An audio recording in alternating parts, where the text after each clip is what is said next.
억울하면 네 애미 따라가던가. 시어머니의 구두굽이 며느리의 손바닥보다 먼저 그 위에 닿았습니다. 빠득, 빠득, 빠득. 세 번의 둔탁한 소리와 함께 친정엄마의 유일한 유품, 낡은 금빛 결혼반지가 형체를 잃고 지시겨졌어요. 사색이 된 며느리가 맨손으로 깨진 작의 파편을 헤치며 짐승처럼 울부짖는데 옆에 선 남편은 한마디 합니다. 내일 종로 가서 더 굵은 순금으로 새로 맞춰줄게. 듣기 싫으니까 그만 좀 징징대. 여러분, 친정아빠 생신날 단돈 15만 원 보낸 게 그렇게 큰 죄였을까요? 3년을 며느리 노릇하느라 모든 걸 바쳤던 이 여자, 그날 밤 새벽 달력 위에 빨갛게 동그라미 하나를 그립니다. 4일 뒤의 날짜예요. 과연 그 4일 동안 무슨 일이 벌어졌기에 시댁 식구들은 길바닥에 나앉아 며느리 발밑에 엎드려 통곡하게 되는 걸까요? 오늘의 사연 시작합니다. 안녕하세요. 저는 서울 강남에서 살고 있는 36살 서윤미입니다. 대학을 수석으로 졸업하고 외국계 대기업에 입사해 누구보다 빠르게 최연소 총괄 본부장 자리까지 올라온 워커홀릭이에요. 일찍 어머니를 여의고 홀로 저를 키워주신 친정아버지를 위해서라도 한 번도 게으르게 산 적이 없습니다. 그런데 결혼 3년 만에 시어머니가 친정엄마의 유일한 유품을 구두굽으로 짓밟던 그날 밤, 저는 며느리이기를 포기했어요. 제가 4일 동안 어떻게 시댁을 무너뜨렸는지 그 이야기를 꼭 들어주세요. 새벽 5시 반 알람이 울리기 전에 저는 눈을 떴습니다. 침대 옆에서는 남편이 입을 벌린 채 코를 골며 자고 있었어요. 어제도 새벽 3시까지 게임을 했는지 책상 위에는 빈 맥주캔이 5개나 굴러다니고 있었습니다. 저는 한숨을 삼키며 조용히 옷을 갈아입고 주방으로 나갔죠. 오늘은 친정아버지 생신날이었습니다. 달력 위에 빨갛게 동그라미를 쳐놓은 그 날짜를 손끝으로 천천히 쓸어보았어요. 아빠 미안해요. 저는 혼잣말처럼 중얼거리며 휴대폰을 열었습니다. 회사 대형 프로젝트 마감이 코앞이라 도저히 본가에 내려갈 시간이 없었어요. 은행 앱을 열어 친정아버지 계좌로 15만 원을 송금하고 짧은 문자도 함께 보냈죠. 아빠 생신 진심으로 축하드려요. 바빠서 못 가서 죄송해요. 이거 따뜻한 거 드시고 보일러 좀 올려놓으세요. 문자를 보내고 나니 가슴 한쪽이 묵직하게 가라앉았습니다. 어머니가 일찍 돌아가신 뒤로 친정아버지는 혼자서 저를 키우셨어요. 공장에서 손가락 2마디를 잃어가면서도 한 번도 힘들다는 말을 입에 담은 적이 없는 분이었습니다. 그런 친정아버지께 겨우 15만 원이라니 저는 입술을 깨물며 빈 식탁을 내려다보았죠. 출근 준비를 마치고 현관을 나서려는데 안방에서 남편이 부스스한 얼굴로 나왔습니다. 오늘도 일찍 가? 남편이 눈도 제대로 못 뜬 채 물었어요. 응, 9시에 임원회의 있어. 저녁은 알아서 챙겨 먹어. 엄마 오늘 우리 집 온대. 저녁에 갈비찜 해놓으라더라. 남편이 소파에 털썩 주저앉으며 말했습니다. 저는 구두끈을 묶던 손을 잠시 멈췄어요. 오늘? 미리 좀 말해주지. 뭘 미리 말해. 며느리가 시어머니 밥 차리는 게 무슨 큰일이라고. 남편이 리모컨을 집어들며 시큰둥하게 대꾸했습니다.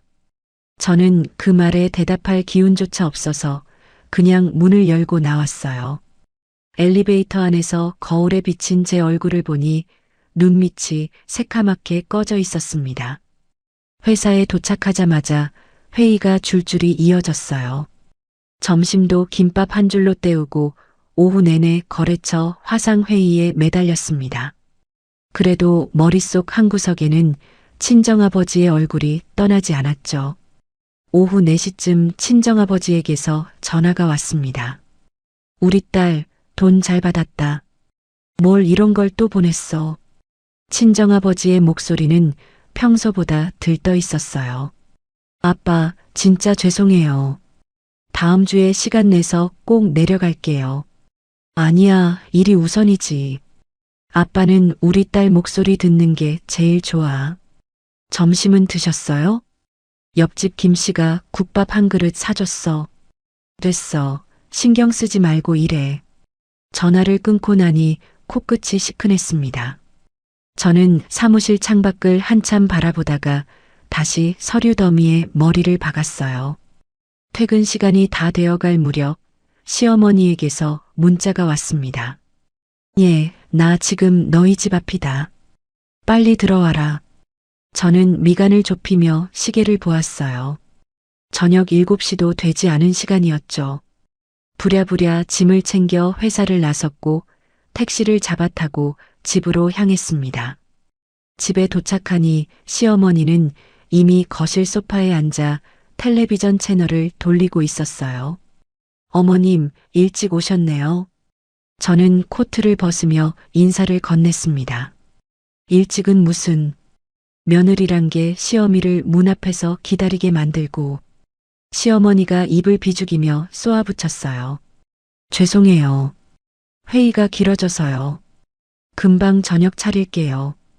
저는 가방을 내려놓자마자 앞치마를 두르고 주방으로 들어갔습니다.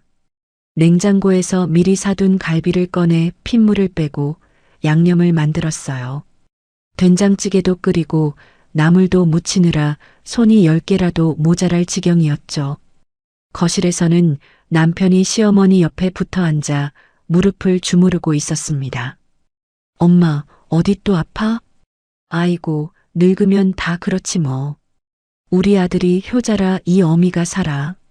시어머니가 남편의 손등을 토닥이며 목소리를 높였어요. 저는 그 소리를 들으며 갈비를 뒤집었습니다. 이 집에서 효자라는 단어가 어떻게 쓰이는지 저는 도무지 이해할 수가 없었어요. 된장찌개가 막 끓어오르기 시작할 즈음이었죠. 거실에서 남편의 목소리가 들려왔습니다. 이건 뭐야? 자기 오늘 장인어른한테 15만 원 보냈어? 저는 국자를 든 채로 동작을 멈췄어요. 남편은 제 휴대폰을 들고 있었습니다. 게임 쿠폰을 확인한다고 가끔 가져가곤 했는데 하필 오늘이었어요. 응, 아빠 생신이라고 했잖아. 저는 최대한 태연하게 대답했죠. 그 순간이었습니다. 뭐라고? 시어머니가 벌떡 일어나는 소리가 거실을 울렸어요. 저는 본능적으로 가스불을 줄였습니다. 이리 줘봐. 그게 무슨 소리야?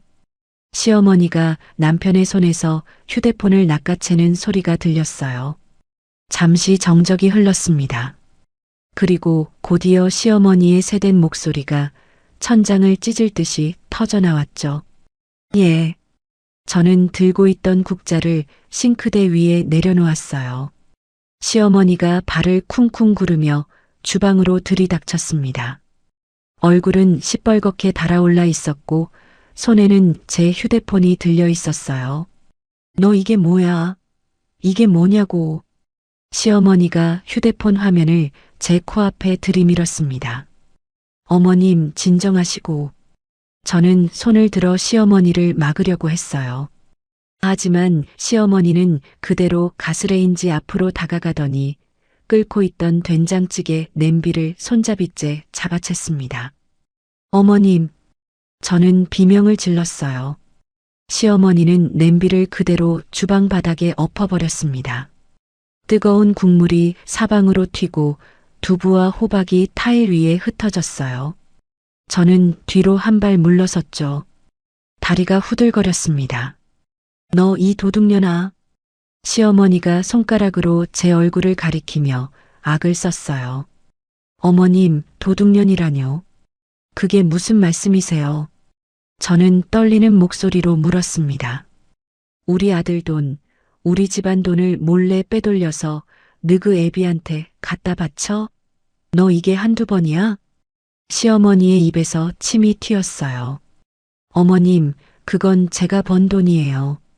제 월급에서 친정아버지 생신 용돈 15만 원 보낸 거예요. 네가 번 돈이 어디 있어? 시집을 왔으면 다 시댁 돈이지. 시어머니가 제 어깨를 손바닥으로 거칠게 밀쳤습니다. 저는 싱크대 모서리에 허리를 부딪혔어요. 숨이 컥 막혔습니다. 어머님, 이러지 마세요. 15만 원이에요. 우리 아빠 생신이라고요. 저는 허리를 부여잡고 간신히 말을 이었어요. 15만 원? 15만 원이면 적은 돈이냐? 그 돈이면 내가 보약을 지어 먹어도 한 재는 찍겠다. 시어머니가 또 한 번 손을 들어 올렸습니다. 그때 거실에서 남편이 어슬렁어슬렁 걸어왔어요. 저는 남편을 바라보았죠. 한마디라도, 단 한마디라도 저를 감싸주기를 바랐습니다. 여보, 좀 말려봐. 어머님이 지금. 저는 다급하게 남편의 팔을 잡았어요. 하지만 남편은 제 손을 툭 떨쳐냈습니다. 아, 진짜 짜증나네. 국물 다 튀었잖아.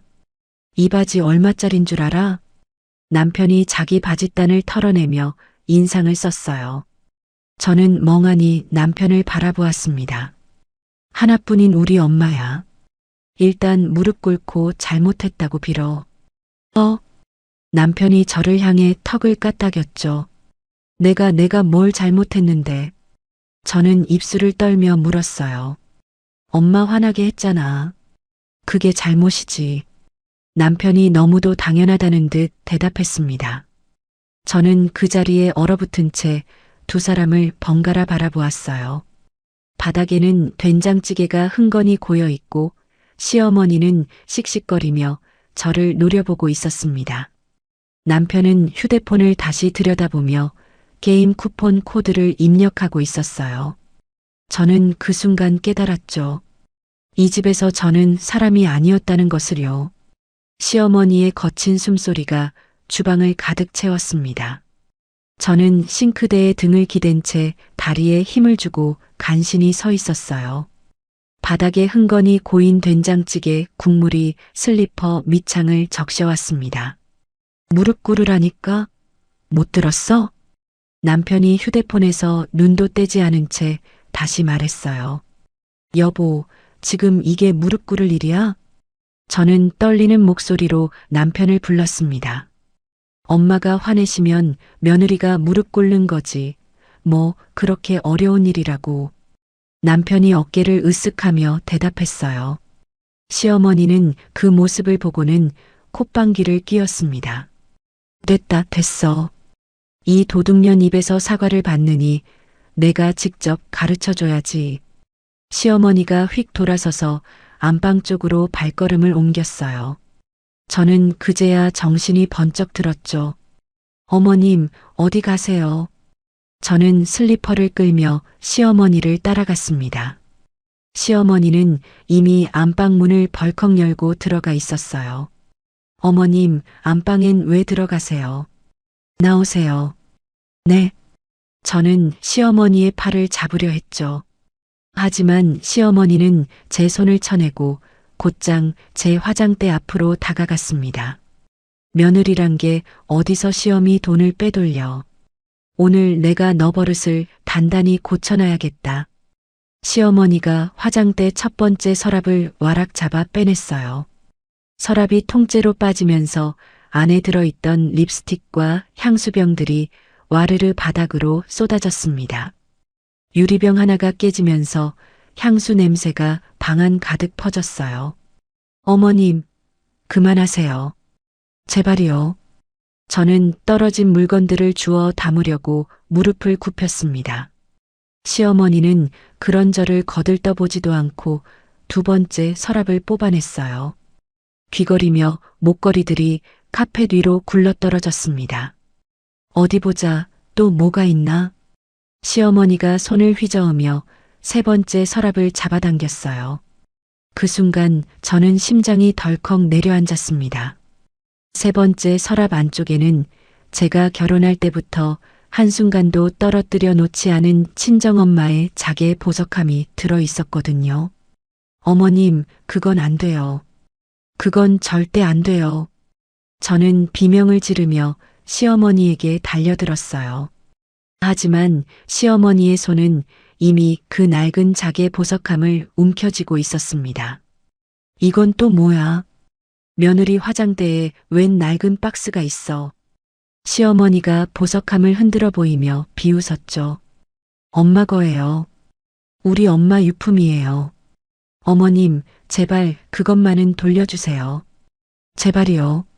저는 시어머니의 바지 자락을 두 손으로 부여잡고 매달렸습니다. 무릎이 카펫에 짓눌려 아팠지만 그런 건 아무 상관이 없었어요. 그 보석함은 친정 엄마가 돌아가시기 전 마지막 정신이 맑던 날에 제 손에 직접 쥐어주신 물건이었습니다. 엄마 유품? 어머, 얘 좀 봐라. 죽은 사람 물건을 뭘 그렇게 끼고 살아. 시어머니가 제 손을 발로 툭 차내며 말했어요. 어머님, 한 번만요. 한 번만 돌려주세요. 제가 잘못했어요. 무릎 꿇을게요. 사과할게요. 그러니까 그것만은요. 저는 엉엉 울며 두 손을 비볐습니다. 이게 그렇게 소중하냐? 시어머니가 보석함을 머리 위로 높이 치켜들었어요. 네, 어머님. 그게 저한테는 우리 엄마예요. 저 어릴 때 엄마가 머리 빗겨주실 때 옆에 늘 두던 거예요. 제발이요. 저는 시어머니의 종아리에 매달렸습니다. 억울하면 내 애미 따라가. 시어머니의 입에서 그 말이 떨어진 순간이었어요.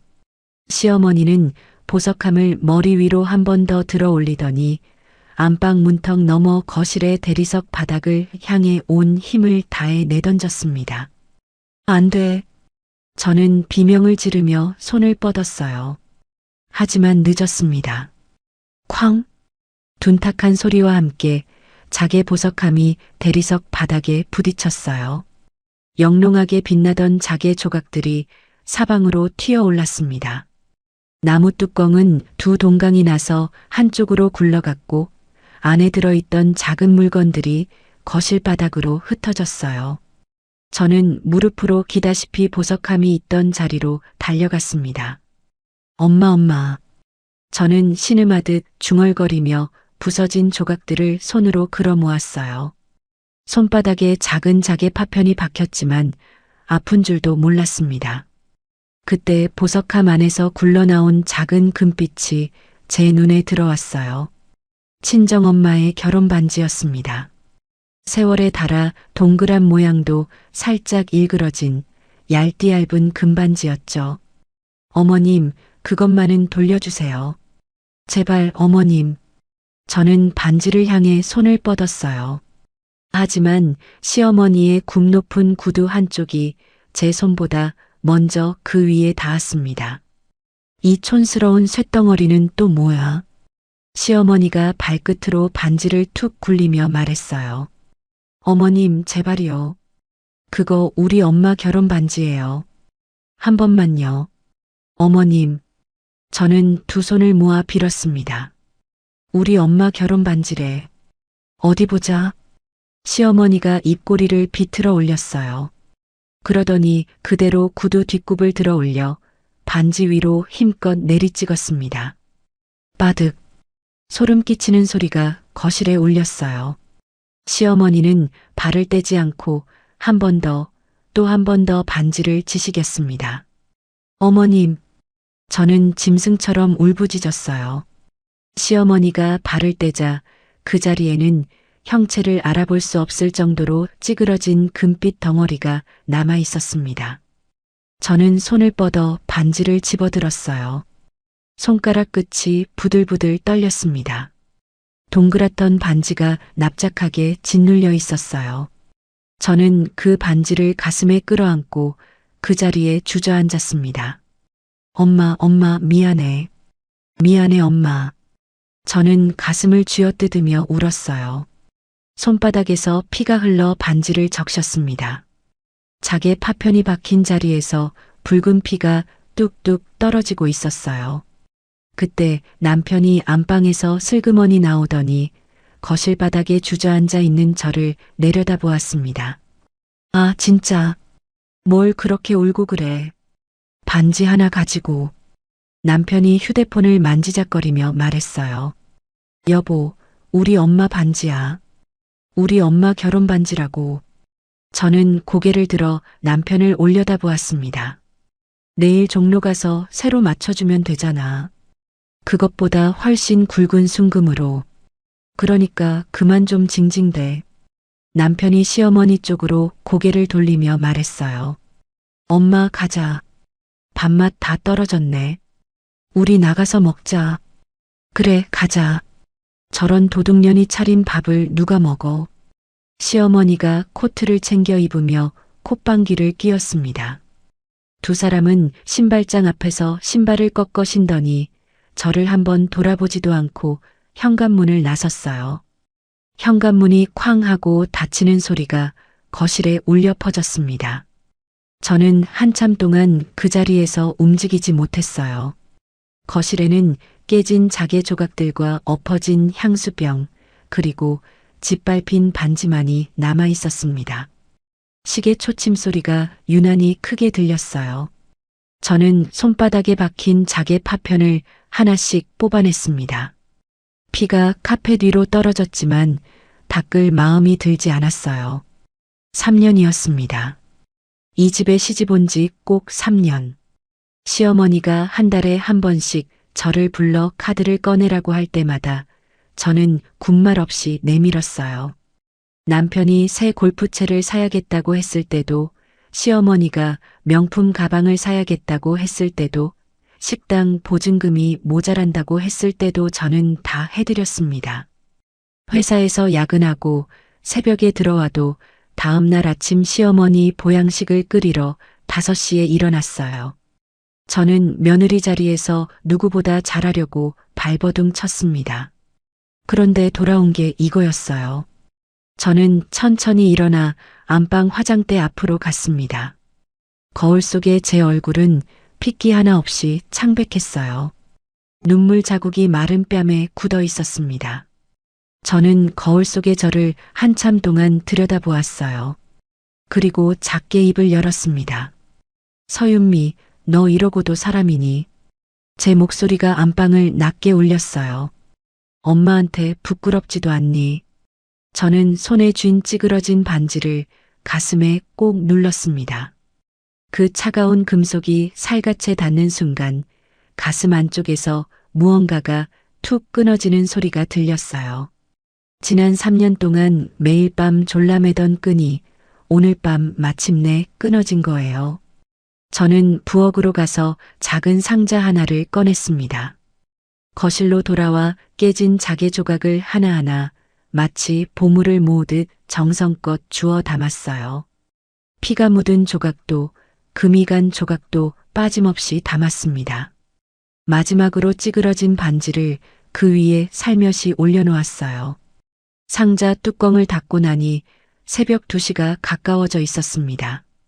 저는 식탁 앞에 앉아 달력을 펼쳤어요. 펜을 들고 오늘부터 4일 뒤의 날짜에 동그라미를 그렸습니다. 손이 더 이상 떨리지 않았어요. 4일. 저는 입속으로 그 숫자를 굴려보았습니다. 4일이면 충분했어요. 회사에서 임원 자리까지 올라온 제가 이 집과 그 식당, 그리고 두 사람의 통장을 공중분해시키는 데에는 4일이면 차고 넘쳤습니다. 저는 식탁 위에 종이 한 장을 펼치고 첫 줄을 써내려갔어요. 오늘 밤이 지나면 저는 더 이상 며느리가 아니었습니다. 새벽 5시 저는 한숨도 자지 못한 채 식탁 앞에 앉아 있었습니다. 종이에는 빼곡한 글씨가 적혀 있었어요. 은행, 부동산, 식당, 변호사, 가구업체, 철거업체. 머릿속에서 정리된 순서대로 4일치의 일정이 칸칸이 채워져 있었습니다. 저는 종이를 한 번 더 점검하고는 가방 깊숙이 접어 넣었어요. 7시가 조금 넘어 남편이 안방에서 나왔습니다. 어제 밤늦게 시어머니를 모셔다 드리고 새벽에 들어온 모양이었어요. 저는 평소와 다름없이 식탁 위에 김치찌개를 올려놓고 밥 공기를 놓았습니다. 일어났어? 빨리 와서 먹어. 저는 앞치마를 두른 채 남편을 불렀어요. 그래. 남편이 부스스한 머리를 긁으며 식탁 앞에 앉았습니다. 저는 남편의 밥그릇에 김치찌개를 한 국자 떠놓았어요. 어제는 미안했어. 내가 너무 흥분했나 봐. 저는 일부러 시선을 내리깔며 작은 목소리로 말했습니다. 흥분은 무슨. 엄마 기분 상하게 했으면 사과부터 해야지. 남편이 숟가락을 들며 무심하게 대답했어요. 맞아. 내가 잘못했어. 어머님께도 따로 전화드릴게. 그래, 그래야지. 우리 엄마 어제 잠도 못 잤대. 며느리한테 그런 꼴 당하고. 남편이 입을 우물거리며 말했습니다. 저는 고개를 끄덕이며 물컵을 채워주었어요. 속에서 무엇이 끓어오르던 얼굴에는 한 톨도 새어나오지 않게 했습니다. 오늘 회사 늦지 않아? 빨리 먹어. 저는 시계를 흘낏 보며 퇴근하듯 말했어요. 가야지. 오늘 점심에 친구들이랑 골프 잡혔는데 카드 좀 보내줘. 남편이 휴대폰을 들이밀며 말했습니다. 얼마나? 한 50만 원만. 저는 입가에 옅은 미소를 띠며 휴대폰을 받아들었어요. 오늘이 이 카드의 마지막 날이라는 걸 남편은 꿈에도 모르고 있었습니다. 저는 50만 원이 아니라 70만 원을 보냈어요. 기왕이면 친구들 밥도 사. 회사 다닌다고 자기가 한 번도 안 샀잖아. 웬일이야? 자기 오늘 좀 다른데? 남편이 활짝 웃으며 휴대폰을 도로 가져갔습니다. 내가 어제 너무 심했지 뭐. 우리 엄마 결혼 반지 가지고 그렇게 울고불고 한 게 좀 부끄럽기도 하고. 그치, 그런 게 뭐 중요해. 내가 새로 맞춰준다니까. 남편이 어깨를 으쓱하며 일어났어요. 갔다 올게. 남편이 현관문을 나서자마자 저는 식탁 위 그릇들을 모두 싱크대에 쏟아부었습니다. 설거지는 손이 가는 대로 거칠게 끝냈어요. 그러고는 안방으로 들어가 옷장 깊숙한 곳에서 큰 캐리어 2개를 꺼냈습니다. 회사 정장 몇 벌, 속옷, 화장품, 통장과 도장, 그리고 친정엄마 사진이 들어있는 액자. 이 집에서 제가 가져갈 짐은 그게 전부였어요. 회사에는 출근길 차 안에서 전화를 걸었습니다. 부장님, 저예요. 죄송한데 제가 갑자기 일이 좀 생겨서요. 일주일만 연차 좀 쓸게요. 저는 운전대를 잡은 채 차분하게 말했어요. 본부장님이 일주일을 통째로 쉰다고요? 무슨 일 있으세요? 부장의 목소리에 놀란 기색이 묻어났습니다. 개인적인 일이라 자세히는 말씀 못 드려요. 이번 프로젝트 자료는 다 넘겨놓을 테니까 김 과장한테 인계해 주세요. 네, 알겠습니다. 푹 쉬고 오세요, 본부장님. 전화를 끊고 저는 한숨을 길게 내쉬었어요.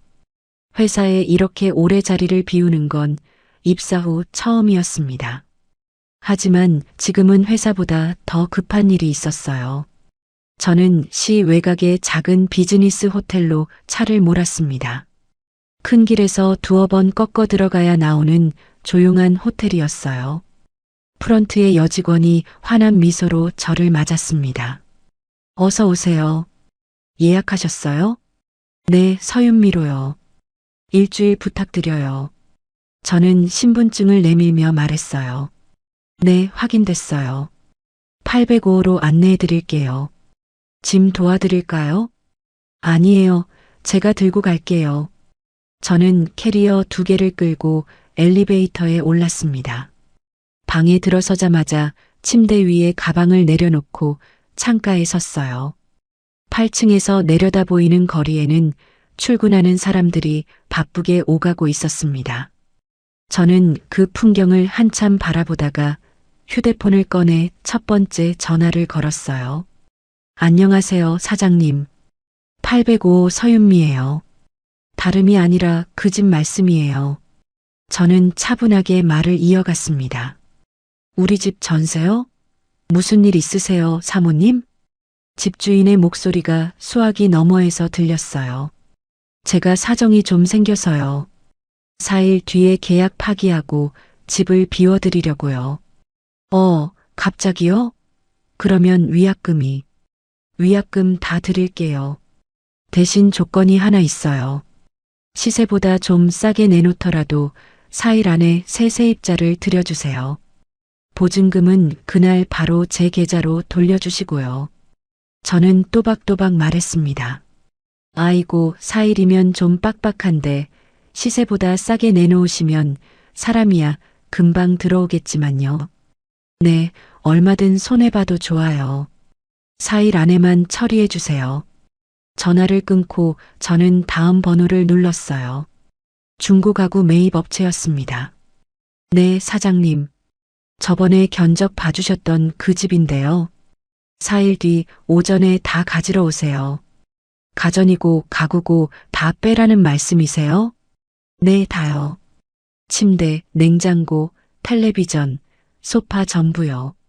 저는 잠시 호흡을 가다듬고 덧붙였어요. 단 거실에 있는 골프채 가방하고 안방에 있는 가방 몇 개는 그대로 두세요. 그건 손대지 마시고요. 가방요? 명품 가방 같은 거요? 네, 다요. 그거랑 골프채만 빼고 나머진 싹 다 가져가시면 돼요. 알겠습니다. 그런데 사모님, 그렇게까지 빼시는 거 무슨 일 있으세요? 업체 사장이 조심스럽게 물었습니다. 이혼하려고요. 저는 짧게 답했어요.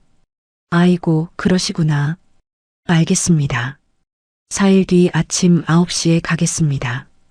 저는 전화를 끊고 다시 다음 번호를 눌렀습니다. 시어머니 식당이 입주해 있는 상가의 건물주였어요. 이 식당은 보증금부터 월세까지 전부 제 이름으로 들어가 있었습니다. 시어머니는 자기가 가게를 차린 줄 알고 있지만 사실 모든 서류는 제 손바닥 위에 있었어요. 사장님, 안녕하세요. 다름이 아니라 그 식당 말씀이에요. 저는 다리를 꼬고 앉아 차분하게 말을 꺼냈습니다. 아이고, 사모님이 직접 전화 다 주시고. 무슨 일이세요?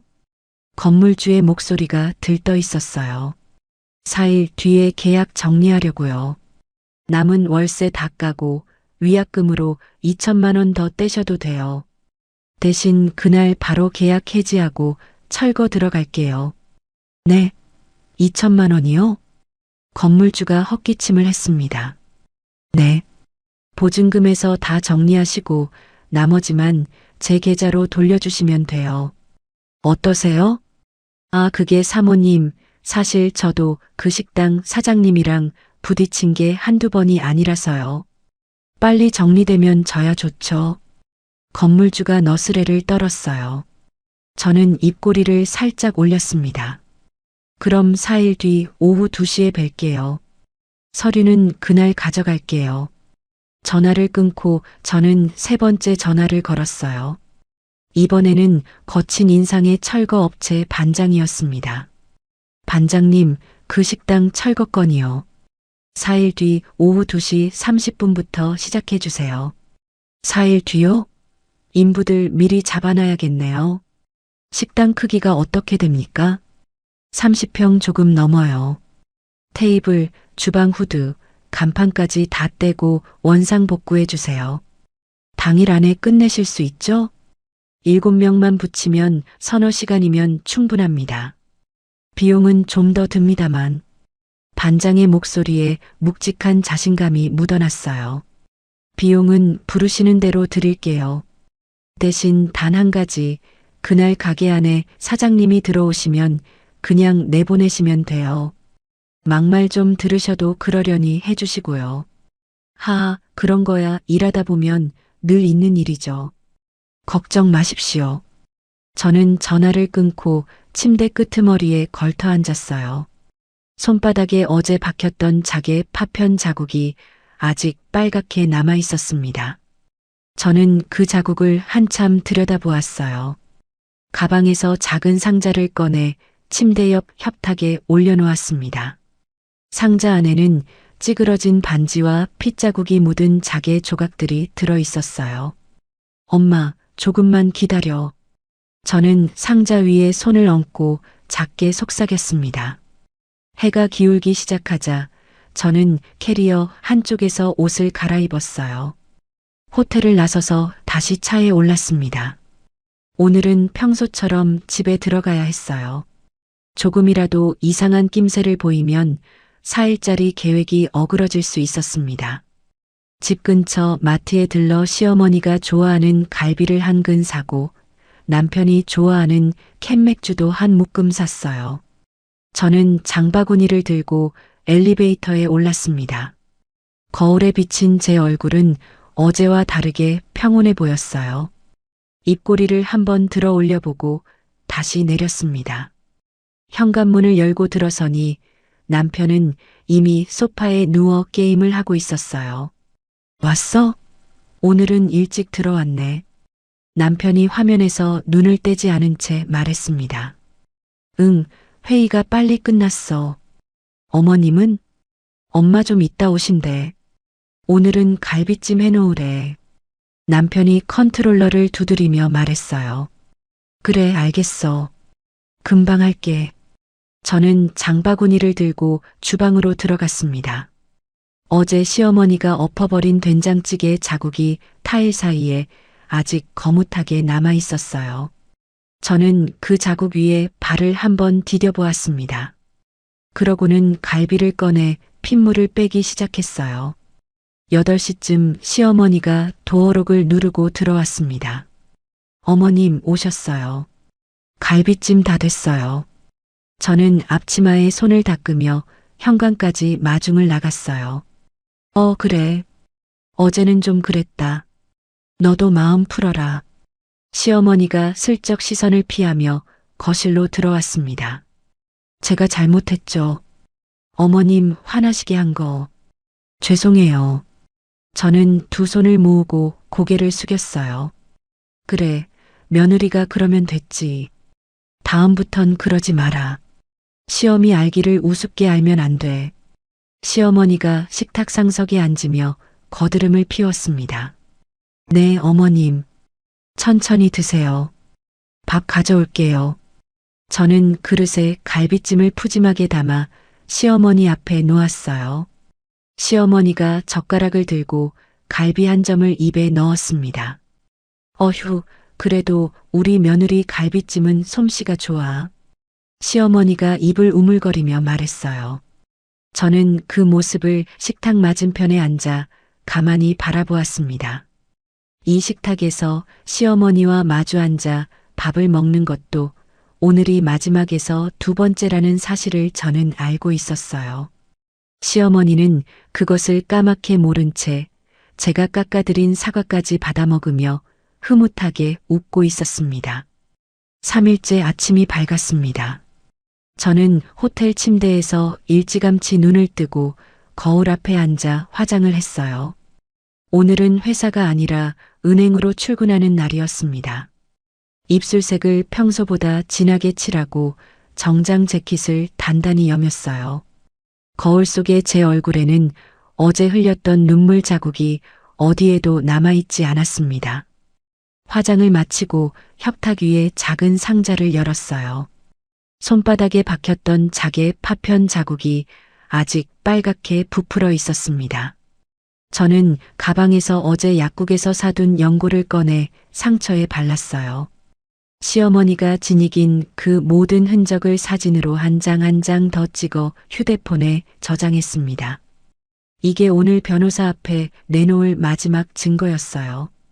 은행 문을 여는 9시에 맞춰 저는 주거래 은행 본점으로 들어섰습니다. VIP 창구의 담당 직원이 저를 알아보고 자리에서 일어났어요. 본부장님, 어쩐 일이세요? 미리 연락 좀 주시지 그러셨어요. 직원이 환한 미소로 저를 맞았습니다. 오늘은 정리할 게 좀 많아서요. 시간 좀 내주세요. 저는 자리에 앉으며 가방에서 서류 봉투를 꺼냈어요. 무슨 일 있으세요? 직원이 자리에 앉으며 조심스럽게 물었습니다. 제 명의로 발급된 가족 카드 전부 다 정지해 주세요. 남편 거, 시어머니 거 한 장도 빠짐없이요. 저는 카드 5장을 책상 위에 가지런히 늘어놓았어요. 직원의 눈이 살짝 커졌습니다. 전부 다요? 신청서 작성 도와드릴게요. 직원이 서류를 꺼내며 차분히 응대했어요. 그리고 제 이름으로 뚫린 마이너스 통장 있죠. 한도 회수해 주세요. 지금 당장요. 한도 회수까지요? 본부장님, 그게 한도가 꽤 큰 걸로 아는데요. 네, 알고 있어요. 다 회수하고 잔액 정리해 주세요. 저는 손가락을 깍지 끼며 말했습니다. 자동이체도 다 끊을게요. 차 리스료, 보험료, 통신비, 관리비 전부요. 제 계좌에서 나가는 거 하나도 남기지 마세요. 직원이 마우스를 움직이며 화면을 들여다보았어요. 손가락이 빠르게 키보드 위를 오갔습니다. 본부장님, 이거 한번 정리되면 다음 달부터 연체 통보가 줄줄이 갈 텐데요. 정말 다 끊어드릴까요? 직원이 한 번 더 확인했어요. 네, 다요. 한 푼도 빠져나가지 않게 막아주세요. 알겠습니다. 처리하겠습니다. 직원이 화면을 보며 또각또각 작업을 이어갔습니다. 하나 더 있어요. 제 급여 통장 말이에요. 새 계좌로 옮길게요. 회사 인사팀에도 따로 연락해 둘 거예요. 다음 달 성과급도 거기로 들어오게요. 저는 새 통장의 번호를 적은 종이를 내밀었어요. 이 계좌요? 본부장님 이름으로 새로 만드신 거네요. 네. 남편이 절대 알 수 없는 계좌예요. 자동이체도 일체 안 걸어둘 거고요. 직원이 고개를 끄덕이며 작업을 마무리했습니다. 본부장님 다 됐어요. 카드 정지는 지금 이 시간부로 바로 적용됐고요. 마이너스 통장 한도 회수도 들어갔어요. 자동이체 해지는 영업일 기준 오늘 안에 다 처리될 거예요. 고생하셨어요. 저는 자리에서 일어나며 짧게 인사했어요.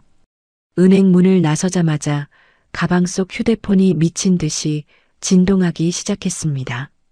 문자 알림, 또 문자 알림. 저는 길가에 잠시 서서 화면을 들여다보았어요.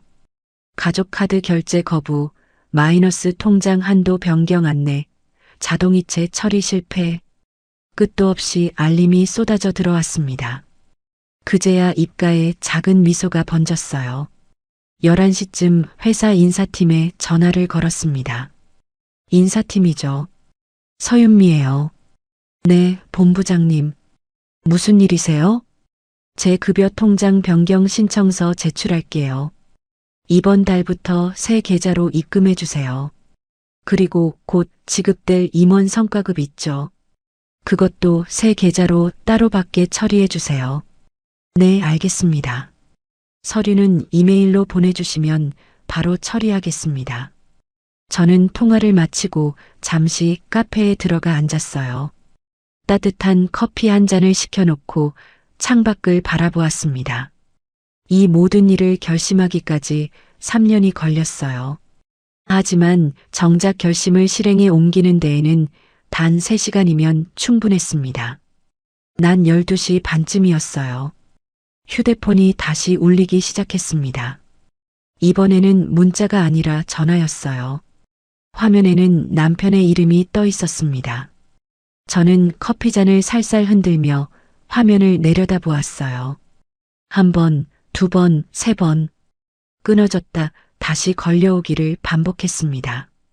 저는 통화 버튼을 누르지 않았어요. 대신 휴대폰을 손에 들고 가만히 화면이 깜빡이는 것을 지켜보았습니다. 부재중 전화 7통이 쌓이고 나서야 문자 1통이 들어왔어요. 자기야, 카드가 안 돼. 친구들 앞에서 망신당했어. 전화 좀 받아. 저는 그 문자를 한참 들여다보다가 휴대폰 전원을 꺼버렸습니다. 주머니에 다시 집어넣고 자리에서 일어났어요. 다음 약속 장소로 가야 했습니다. 오후 2시 저는 시내 한복판의 큰 로펌 빌딩 앞에 섰어요. 유리문을 밀고 들어가 안내 데스크에 이름을 말했습니다. 3시 예약된 서윤미입니다. 네, 모셔다 드릴게요. 변호사님 먼저 와 계세요. 안내원이 저를 깊숙한 회의실로 안내했어요. 넓은 회의실에는 짙은색 정장 차림의 여자 변호사 한 명이 서류를 정리하고 있었습니다. 서윤미님 맞으시죠? 앉으세요. 변호사가 자리를 권하며 차분히 말했어요. 네, 안녕하세요.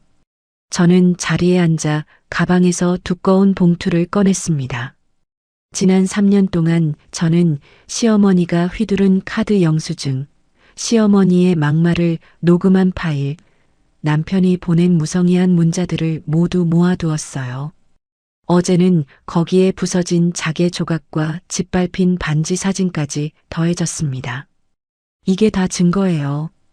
어제 시어머니가 친정엄마 유품을 부순 사진도 들어있어요.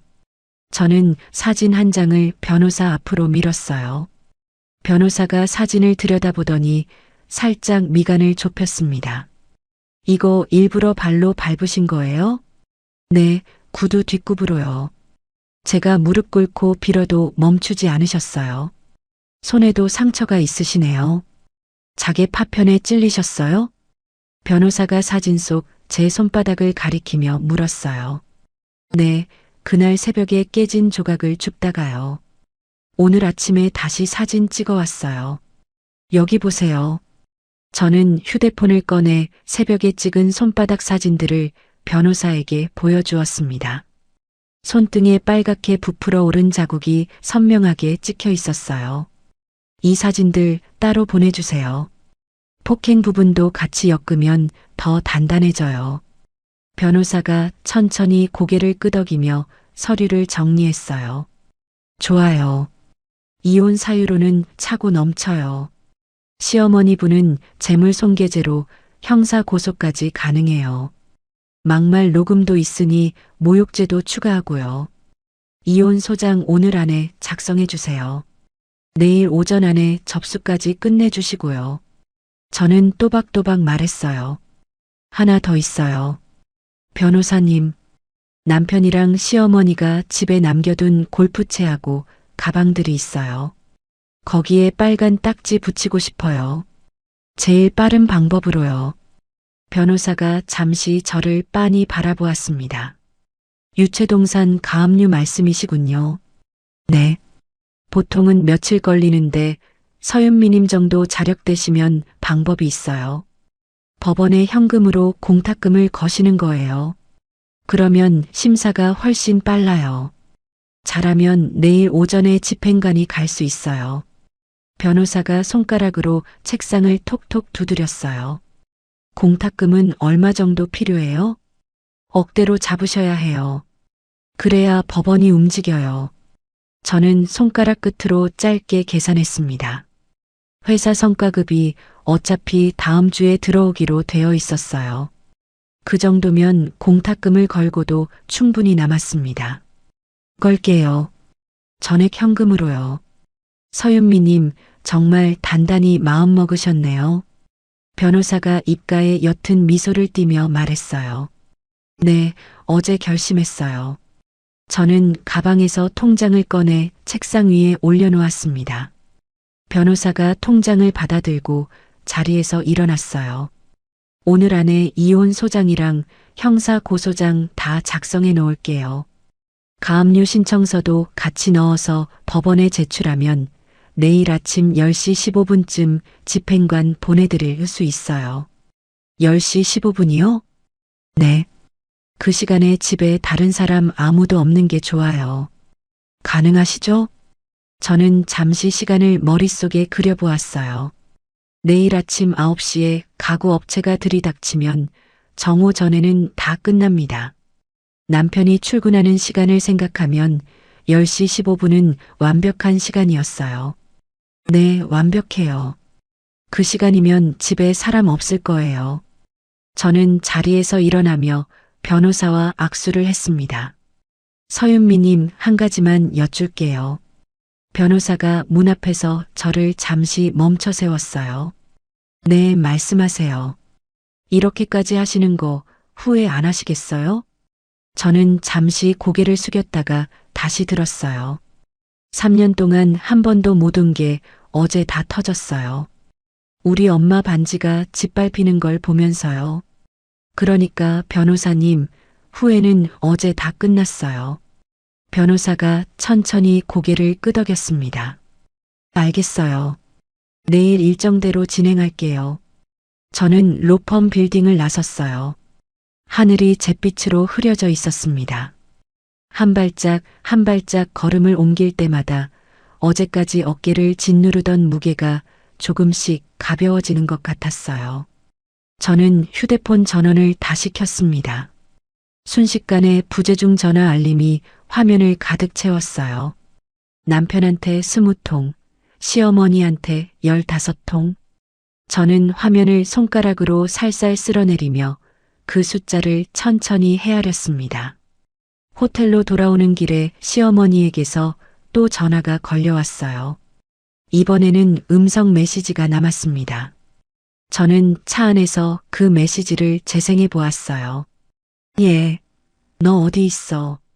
시어미 전화를 왜 안 받아? 카드가 어떻게 된 거야? 너 이거 무슨 짓이야?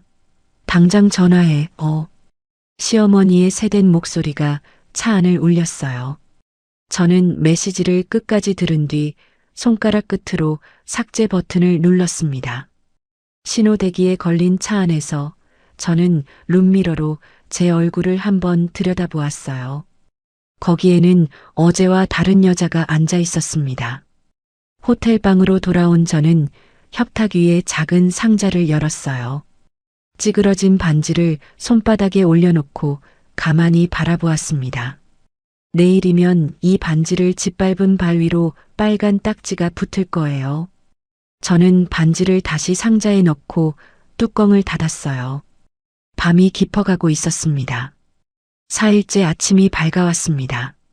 저는 새벽 5시에 일어나 호텔 방에서 마지막으로 옷매무새를 점검했어요. 오늘은 짙은 회색 정장 대신 활동하기 편한 검정 바지에 운동화를 신었습니다. 거울 속의 제 모습은 마치 전쟁터에 나가는 사람처럼 결연해 보였어요. 7시 반쯤 저는 차를 몰아 신혼집 아파트 주차장에 도착했습니다. 주차장 한쪽 구석에 차를 세우고 남편이 출근하기를 기다렸어요. 8시 10분쯤 아파트 입구에서 남편이 어슬렁어슬렁 걸어 나왔습니다.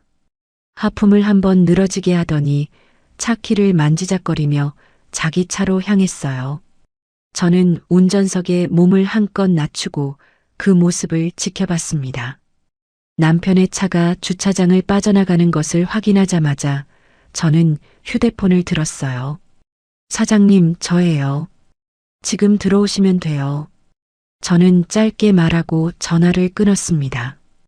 5분도 채 지나지 않아 큰 화물 트럭 한 대와 작은 봉고차 한 대가 아파트 입구로 들어왔어요. 중고가구 매입업체 사장이 차에서 내리며 손을 들어 저를 알아보았습니다. 뒤이어 작업복을 입은 직원 7명이 줄지어 내렸어요. 사모님, 늦지 않았죠? 업체 사장이 가까이 다가오며 인사를 건넸습니다. 네, 딱 맞춰 오셨어요. 저 따라오세요. 저는 앞장서서 엘리베이터에 올랐어요. 직원들이 짐을 옮길 카트와 끈, 천을 한 아름씩 들고 따라 들어왔습니다. 12층까지 올라가는 동안 누구도 입을 열지 않았어요. 저는 도어록 비밀번호를 누르고 현관문을 열었습니다. 자, 시작합시다. 업체 사장이 손뼉을 짝 하고 쳤어요. 직원들이 일사불란하게 움직이기 시작했습니다. 누구는 거실로, 누구는 안방으로, 누구는 주방으로 흩어졌어요. 사모님, 표시할 거 표시해 주세요. 두고 가실 거랑 가져갈 거 나눠야죠.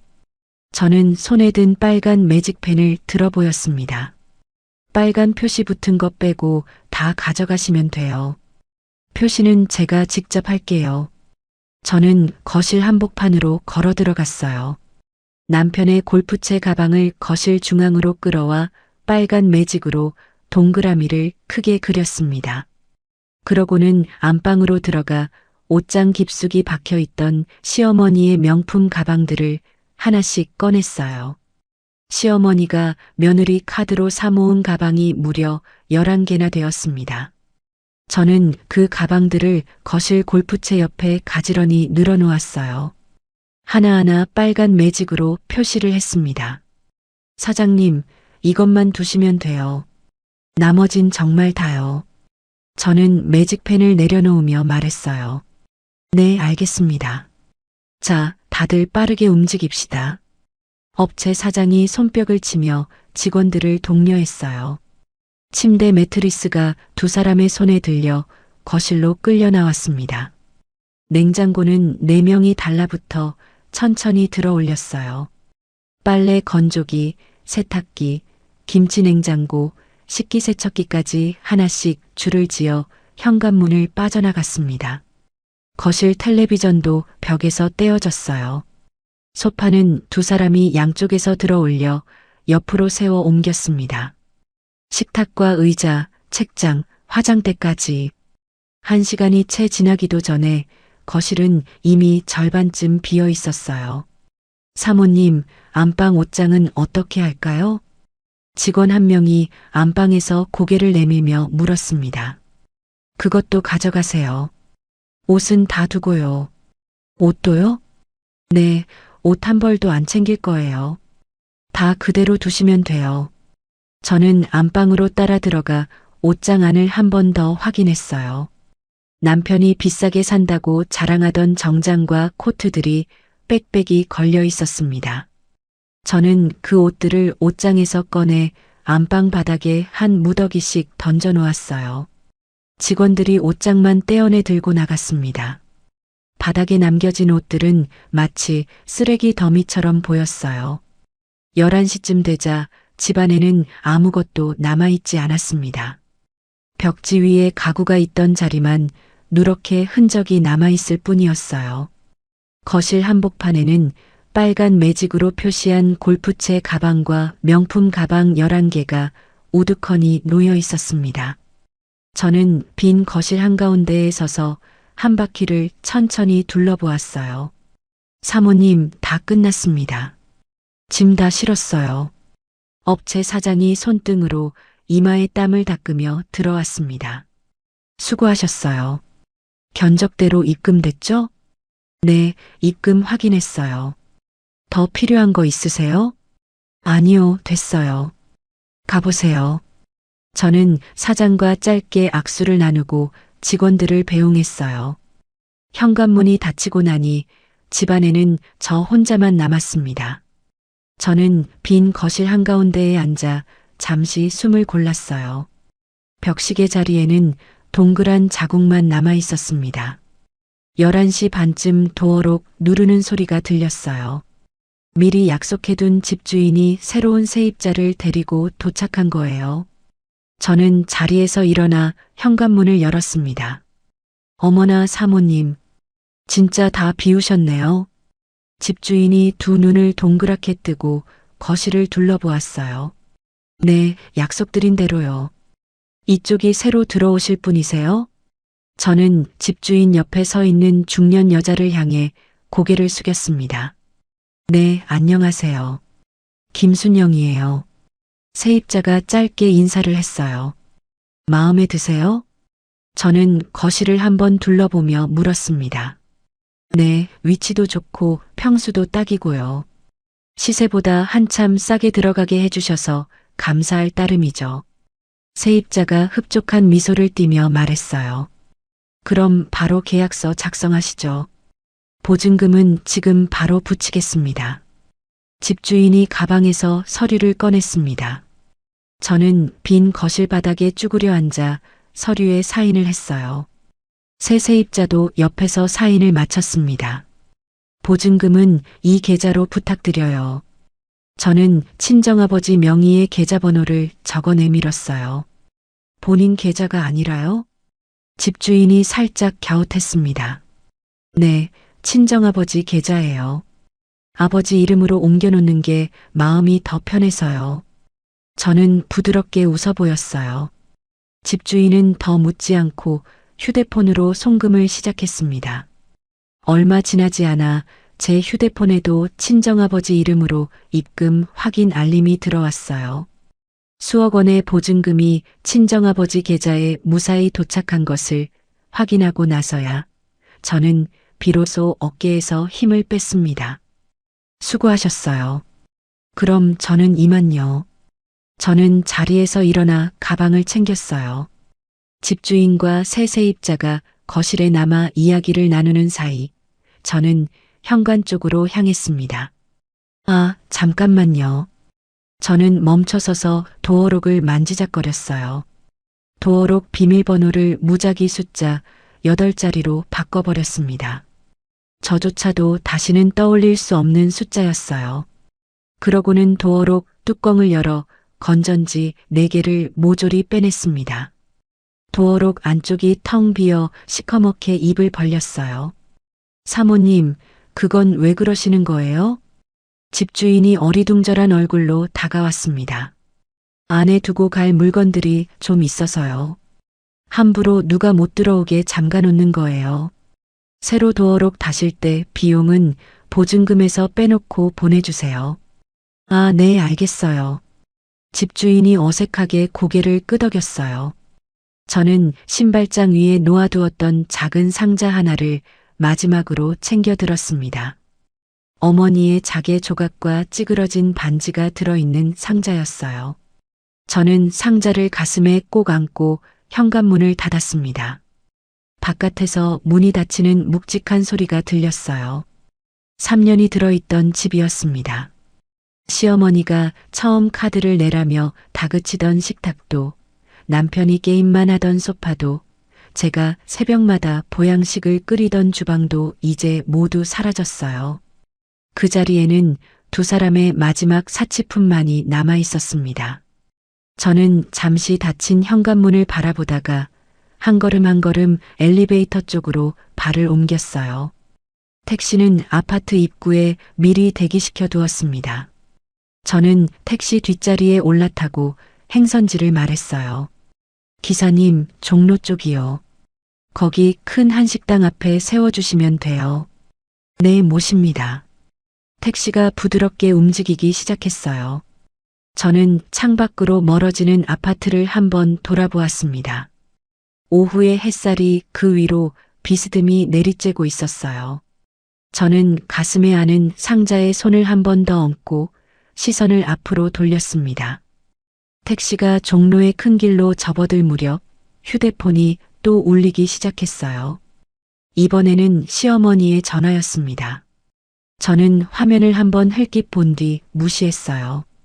다음 메시지가 곧바로 들어왔습니다. 예, 카드 한도 풀어놔. 식당 가는 길에 화장품 좀 사야겠다. 저는 그 메시지를 들여다보다가 픽 하고 웃음을 흘렸어요. 앞으로 1시간 뒤면 시어머니는 더 이상 식당으로 갈 수 없게 될 거예요. 그 식당은 더 이상 존재하지 않을 테니까요. 택시가 신호에 걸려 멈췄을 때 창밖으로 시어머니의 식당 간판이 멀리 보이기 시작했습니다. 하얗고 큰 한식당 간판이 햇빛을 받아 반짝거리고 있었어요. 저는 그 간판을 똑바로 응시하며 입꼬리를 살짝 올렸습니다. 오늘 오후 저 간판은 가장 먼저 떨어져 내릴 거예요.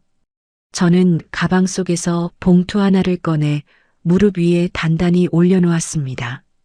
철거 반장에게 건네줄 두툼한 수고비 봉투였어요. 오후 3시 정각 택시가 한식당 앞 골목에 멈춰 섰습니다. 저는 봉투를 챙겨 들고 차에서 내렸어요. 식당 앞에는 이미 건물주가 양복 차림으로 서 있었고 그 옆에는 작업복을 입은 철거 반장이 두꺼운 팔짱을 끼고 서 있었습니다. 큰 트럭 2대도 식당 앞 도로변에 나란히 주차되어 있었어요. 사모님, 정확히 오셨네요. 건물주가 손목 시계를 보며 환하게 웃었습니다. 네, 사장님은 안에 안 계시죠?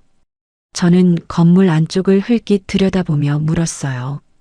브레이크 타임이라 사우나 가셨다고 합디다. 오후 5시까지 안 들어오신다더라고요. 건물주가 손가락으로 식당 안을 가리켰습니다. 좋아요. 그럼 들어가시죠. 저는 식당 유리문을 열고 안으로 들어섰어요. 홀에는 손님이 한 명도 없었고 주방 옆 직원 휴게실에서 종업원 2명이 의자에 앉아 핸드폰을 보고 있었습니다. 저를 알아본 한 명이 자리에서 벌떡 일어났어요. 어머, 사모님. 어쩐 일이세요? 저는 가방에서 흰 봉투 2개를 꺼내 그들 앞에 놓았습니다. 오늘부로 이 가게 폐업해요. 2분은 짐 챙겨서 나오세요. 종업원들의 얼굴이 동시에 굳었어요. 폐업이요? 사모님, 그게 무슨 말씀이세요? 사장님은 아무 말씀도 안 하시던데요. 나이 든 종업원이 황당해하며 되물었습니다. 사장님은 아직 모르세요. 저랑 가게 계약은 모두 정리됐어요. 2분께는 일주일치 일당을 위로금으로 챙겨드렸어요. 봉투 안에 있어요. 확인하세요. 저는 차분하게 말했어요. 사모님, 그래도 이렇게 갑자기. 죄송해요. 시간이 없어서요. 짐만 빨리 챙겨주세요. 종업원 2명은 서로를 한번 마주보더니 봉투를 열어 안에 돈을 확인했어요. 일주일치 일당치고는 두둑한 액수에 그들의 표정이 조금 누그러졌습니다. 사모님, 사장님께는 어떻게 말씀드려요? 제가 알아서 할게요. 2분 일 아니에요. 어서 가세요. 저는 부드럽게 등을 떠밀었어요. 종업원들은 락커에서 가방을 꺼내 들고 어리둥절한 얼굴로 식당을 빠져나갔습니다. 식당 문이 닫히자 안에는 저와 건물주 그리고 철거 반장만이 남았어요. 자, 그럼 계약서부터 정리하시죠. 건물주가 가방에서 서류 뭉치를 꺼내 카운터 위에 펼쳤습니다. 저는 의자를 끌어와 건물주 맞은편에 앉았어요. 남은 월세 다 빼시고 위약금 2천만 원도 보증금에서 빼세요. 나머지만 제 계좌로 보내주시면 돼요. 저는 통장 번호가 적힌 종이를 내밀었어요. 사모님, 이렇게 통 크게 하시는 분 진짜 처음 봅니다. 건물주가 입꼬리를 끌어올리며 펜을 들었습니다. 사장님은 어떻게 하실 계획이세요?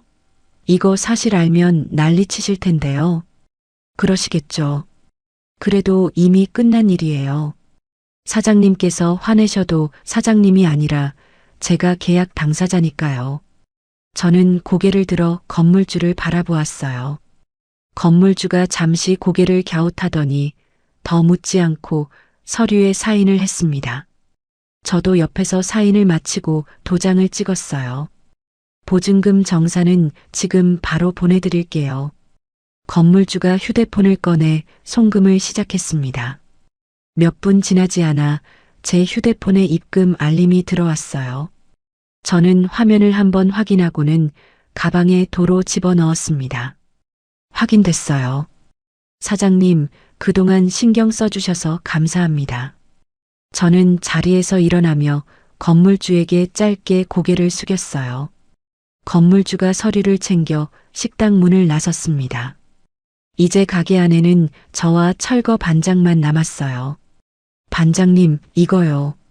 저는 두툼한 봉투를 반장의 손에 쥐어주었습니다. 수고비 미리 드릴게요. 안에 들어있는 거 확인하시고 시작해 주세요. 반장이 봉투 안쪽을 슬쩍 들여다보고는 빙긋 웃었어요. 사모님, 이렇게까지 안 주셔도 됐는데요. 자, 그럼 한번 시원하게 부숴봅시다. 반장이 식당 밖으로 나가 인부들을 불렀습니다. 잠시 후 트럭 2대에서 건장한 인부 6명이 줄지어 들어왔어요. 오한마와 대형 전동드릴, 절단기 같은 공구들이 손에서 손으로 옮겨졌습니다. 사모님, 안에 가져가실 거 있으면 지금 빼주세요. 반장이 안전모를 쓰며 말했어요. 아니요, 다 부수셔도 돼요. 사장님, 개인 짐만 박스에 따로 담아서 가게 밖에 내놓아 주시면 돼요. 가족 사진이랑 옷가지 같은 거요. 알겠습니다. 반장이 인부들에게 손짓을 했어요. 한 명이 사무실 안쪽으로 들어가 시어머니의 개인 물품을 박스에 담기 시작했습니다. 저는 한 발 뒤로 물러나 가게 안을 마지막으로 한번 둘러보았어요. 시어머니가 매일 밤 동네 사람들에게 며느리 자랑하듯 자기 자랑을 했던 가게였습니다. 시어머니가 자기 돈으로 산 것처럼 떠벌리던 큰 샹들리에가 천장에서 반짝거렸어요.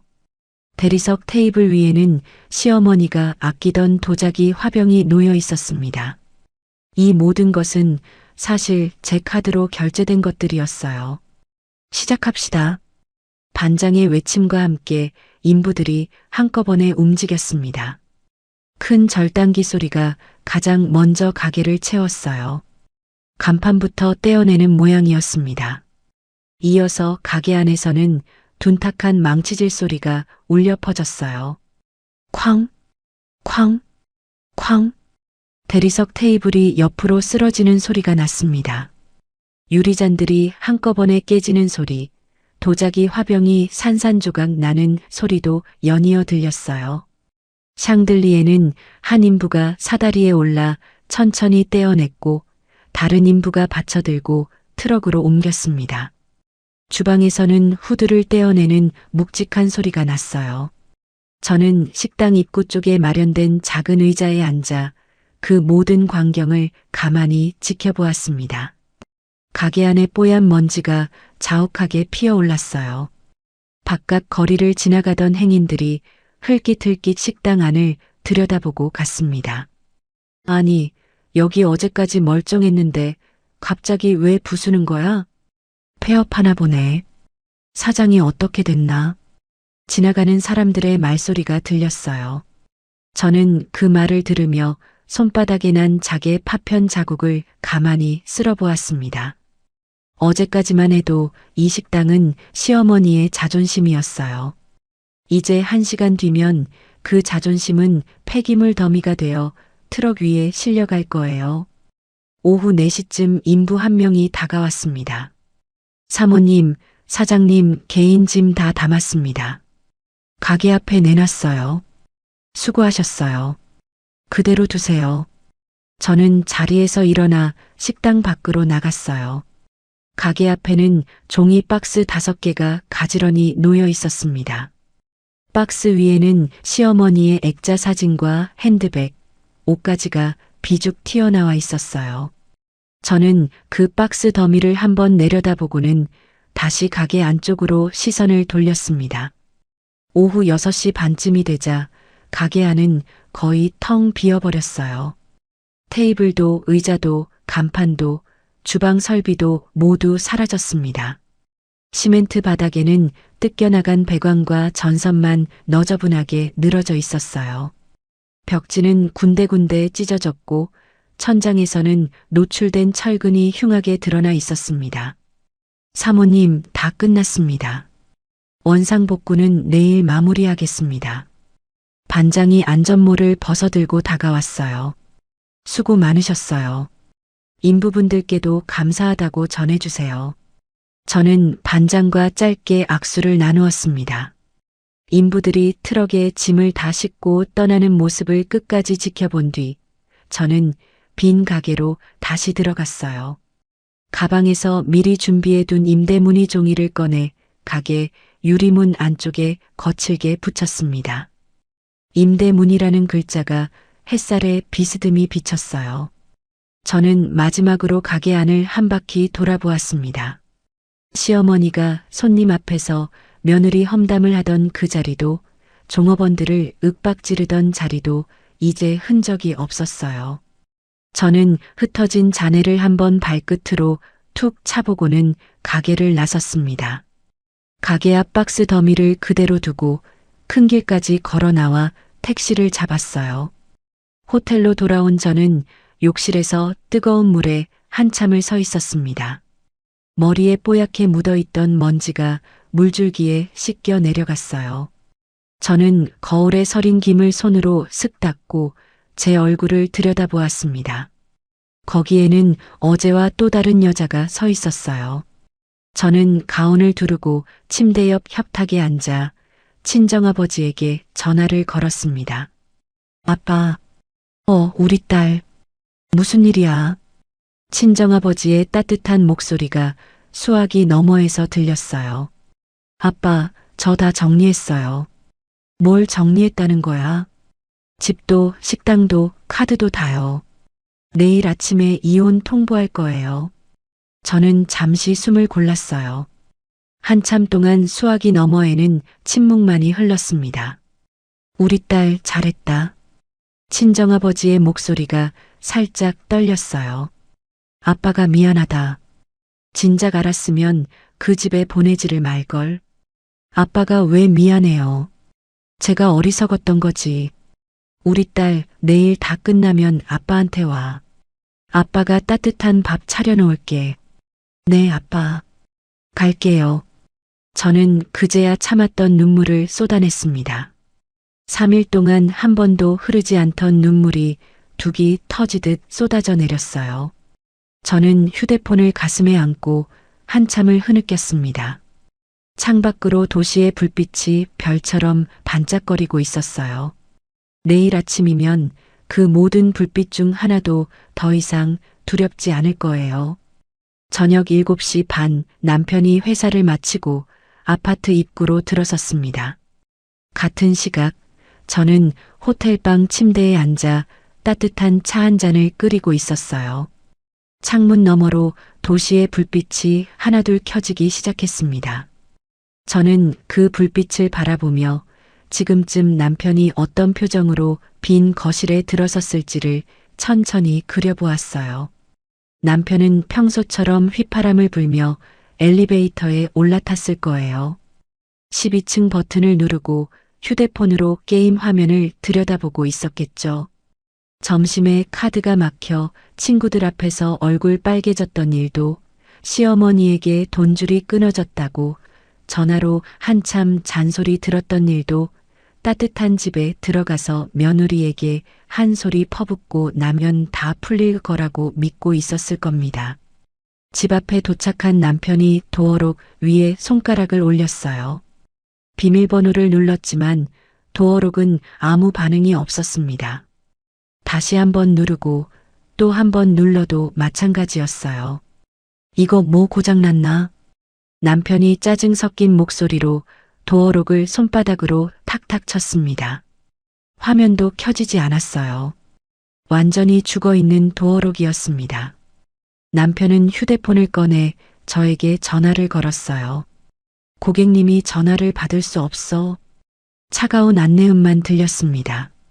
남편은 도어록을 한 번 발로 쾅 차고는 휴대폰으로 다시 시어머니에게 전화를 걸었어요. 엄마, 도어록이 안 돼.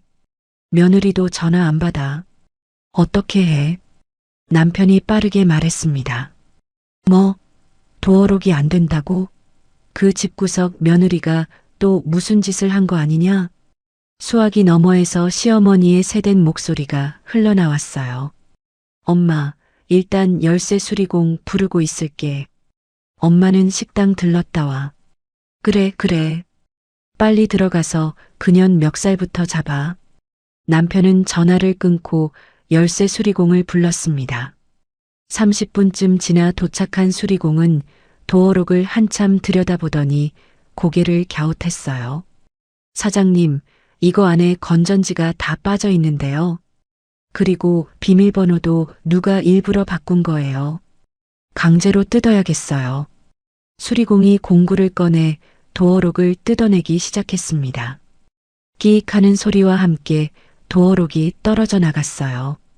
남편이 문을 밀고 안으로 들어선 순간 그 자리에서 그대로 굳어버렸습니다. 이게 뭐야? 남편이 입을 벌린 채 거실을 바라보았어요. 현관에 신발이 한 켤레도 없었습니다. 거실에는 소파도 텔레비전도 식탁도 없었어요. 주방에는 냉장고도 없었고 안방에는 침대도 없었습니다. 온 집안의 가구라는 가구는 단 하나도 보이지 않았어요. 거실 한복판에만 빨간 매직으로 동그라미가 그려진 골프채 가방과 명품 가방 11개가 우두커니 놓여 있었습니다. 마치 누군가 일부러 전시해 놓은 것처럼 정확히 한 줄로 늘어서 있었어요. 남편은 다리에 힘이 풀려 현관 바닥에 그대로 주저앉았습니다. 뭐야 이게? 도둑이 들었나? 자기야, 자기야. 남편이 미친 듯이 휴대폰을 들고 저에게 다시 전화를 걸었어요. 이번에도 차가운 수신 정지 안내음만 흘러나왔습니다. 남편이 발을 쾅쾅 구르며 집안을 돌아다녔어요. 주방 싱크대 아래도 안방 옷장 자리도 베란다 구석도 다 확인했지만 도둑이 든 흔적은 없었습니다. 유리창은 멀쩡했고 베란다 문도 단단히 잠겨 있었어요. 열쇠 수리공이 옆에서 어색하게 헛기침을 했습니다. 사장님, 일단 신고부터 하시는 게 어떨까요? 수리공이 조심스럽게 말을 건넸어요. 남편은 그 말에 답하지 못한 채 그 자리에서 손바닥으로 자기 얼굴을 감쌌습니다. 비슷한 시각, 시어머니는 동네 사우나에서 한껏 몸을 풀고 나와 식당으로 향했어요. 오늘은 카드 정지 사건 때문에 종일 짜증이 났던 터라 식당에 가서 종업원들을 한 차례 닥달하고 매상이라도 챙길 작정이었습니다. 시어머니가 골목을 돌아서는 순간 식당 앞에서 발걸음이 우뚝 멈췄어요. 이게 어떻게 된 거야? 시어머니가 두 눈을 동그랗게 떴습니다. 간판이 사라져 있었어요. 유리문 안쪽에는 임대문이라고 적힌 종이가 거칠게 붙어 있었습니다. 가게 앞에는 종이 박스 5개가 더미로 쌓여 있었어요. 박스 위로 시어머니의 액자 사진과 핸드백이 비죽 튀어나와 있었습니다. 이게 뭐야?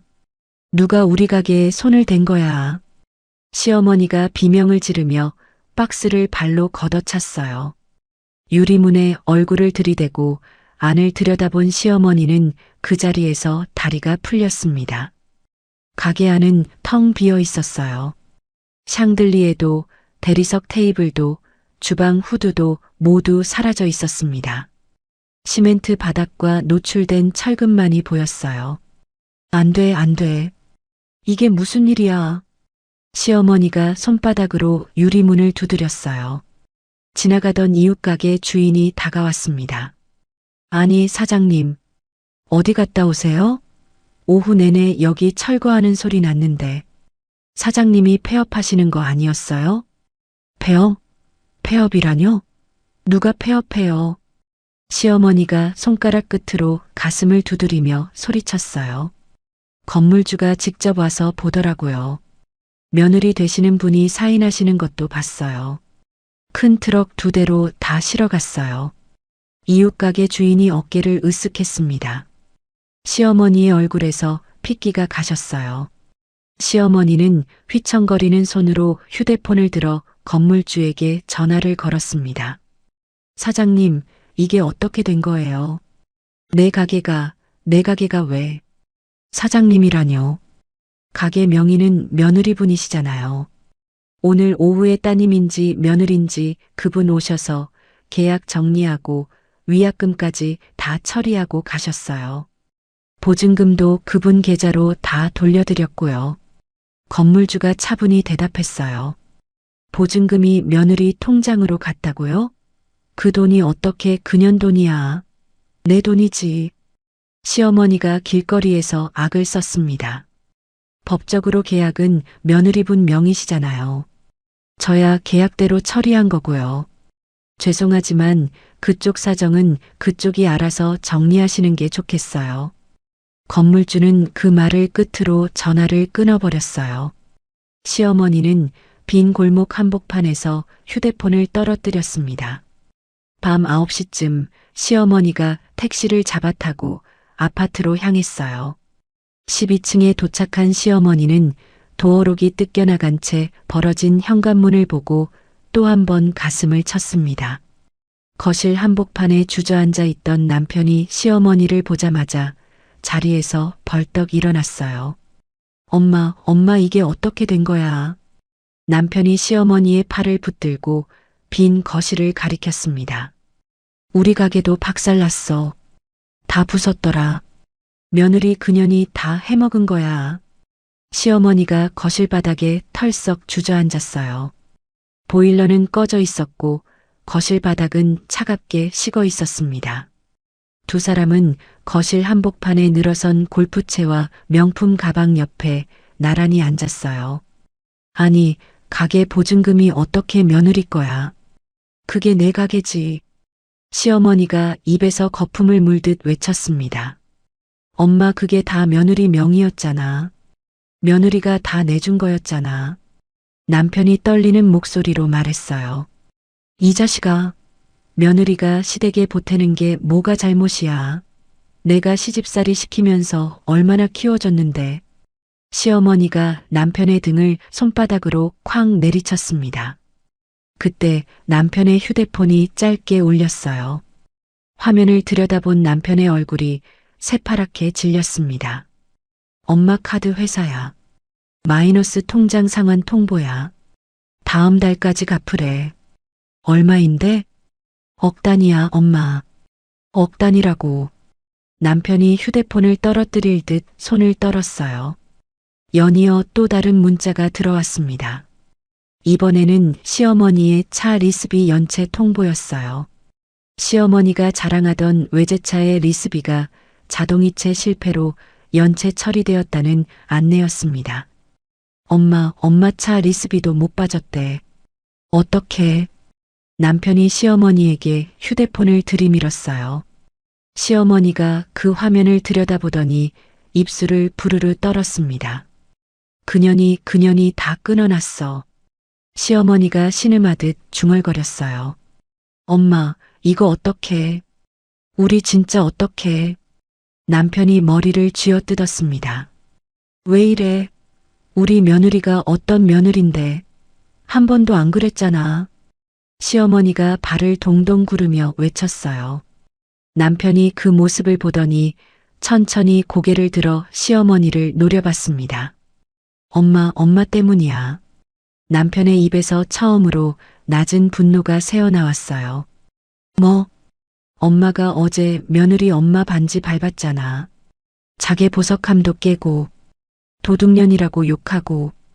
그러니까 며느리가 미친 거 아니야. 남편이 손가락으로 시어머니의 얼굴을 가리켰습니다. 이놈아, 너도 옆에서 봤잖아. 너도 같이 욕했잖아. 시어머니가 남편의 손을 쳐냈어요. 엄마가 먼저 시작했잖아. 굳이 그 반지를 발로 밟았어야 했어. 자개 보석함을 굳이 던졌어야 했냐고. 남편이 자기 머리를 손바닥으로 탁탁 쳤습니다. 그깟 쇳덩이 하나가 뭐가 그렇게 중요해. 그깟 나무 상자가. 시어머니가 입을 비죽이며 코웃음을 쳤어요. 그깟 거 아니었잖아. 며느리 엄마 유품이라고 그렇게 빌었잖아. 남편의 목소리가 한층 높아졌습니다. 두 사람은 빈 거실 한복판에서 서로의 멱살을 잡았다 놓았다 하며 한참을 다투었어요. 밖에는 밤이 깊어가고 있었습니다. 보일러는 여전히 꺼져 있었고 거실 바닥은 점점 더 차가워졌어요. 새벽 1시쯤 두 사람은 지친 몸을 벽에 기댄 채 골프채 가방을 끌어안고 있었습니다. 난방이 안 되는 거실은 한기가 발끝부터 올라왔어요.